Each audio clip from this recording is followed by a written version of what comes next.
दोस्तों, एक व्यक्ति की मृत्यु होने वाली थी। यमराज उसे ले जाने के लिए पृथ्वी पर आए। जब यमराज उसके प्राण हारने वाले थे तो उससे पहले ही यमराज को बहुत तेज प्यास लगाई। यमराज ने बिना अपना परिचय दिए उस व्यक्ति से पीने के लिए पानी मांगा तो उस व्यक्ति ने यमराज को सहखुशी पानी पिला दिया। यमराज उससे बहुत खुश हुए और उसे सारी बातें बताकर एक 5 पेज की डायरी पढ़ने के लिए दे दी और कहा कि तुम्हारे पास 5 मिनट हैं और इस डायरी के पेज पर लिखी बातों को तुम बदलकर उसकी जगह अपनी बातें लिख सकते हो। इससे तुम अपनी मृत्यु को भी बदल सकते हो।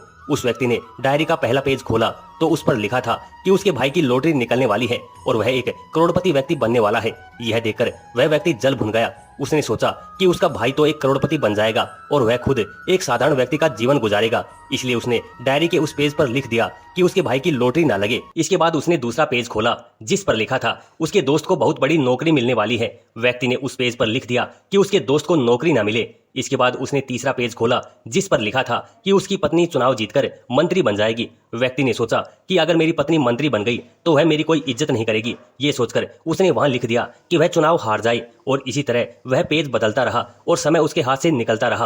अंत में जब वह अपने बारे में जानने के लिए पेज बदलने लगा तो यमराज ने उसका हाथ पकड़ लिया और कहा कि तुम चाहते तो अपना भविष्य बदल सकते थे, लेकिन तुमने अपना समय दूसरों का बुरा करने में व्यतीत कर दिया, इसलिए अब तुम्हारी मृत्यु निश्चित है। तात्पर्य यह है कि इंसान को दूसरों का बुरा नहीं सोचना चाहिए, इससे अपना ही बुरा होता है।